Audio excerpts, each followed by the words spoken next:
trying to come up with a list of dishes and then sell them one plate at a time, like on Facebook, is the worst way to try to start your personal chef business if you want to make consistent good money. But I get it. It's kind of like a no-brainer, you know. All the moms are on Facebook and you come up with a list of food that you love to cook and you know people love to eat, and then you just start posting. And then you post and you post and you post. And you might even get some traction, you're making some money.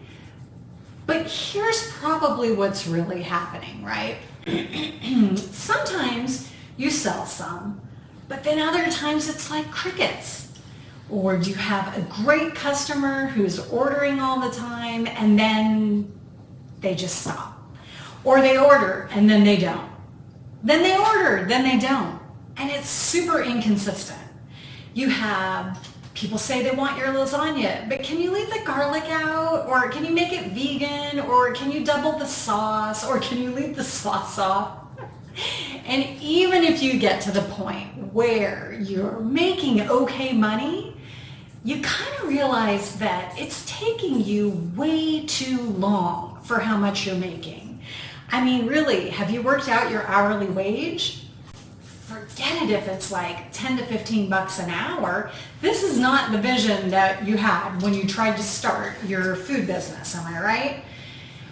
So how can you get your meal prep business going in a way that you have consistent clients, you're making great money, and you're not killing yourself with hours, and at the end of the day, you're getting paid to do what you love and not getting burnt out and being miserable, plus not needing a commercial kitchen?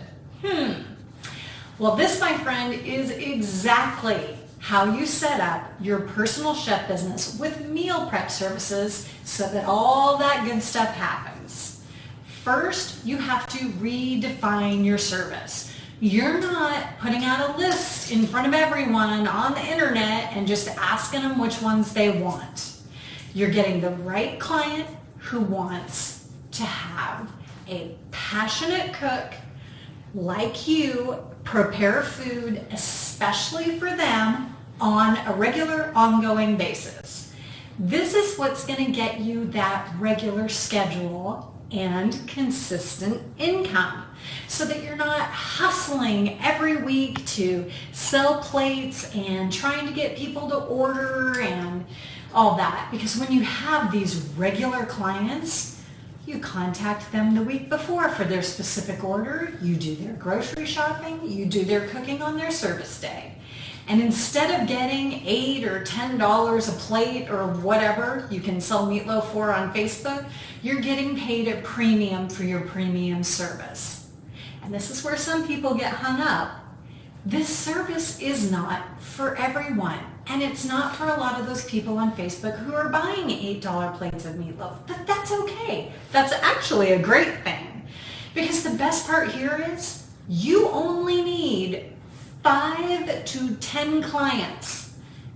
And that's like if you want to work full time. So let me tell you, would you rather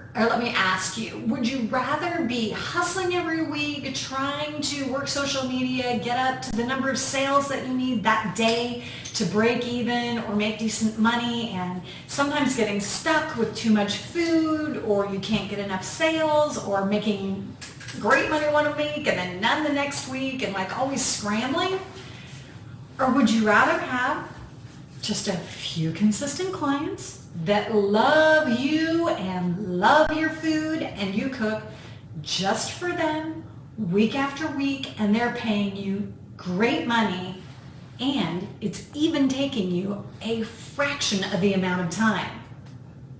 If that sounds like a better way to do it and something you'd be interested in, download my free guide on how to do weekly meal prep for a regular client and see if you like it. Because I'm telling you, the clients are out there and they are hungry for what you're cooking.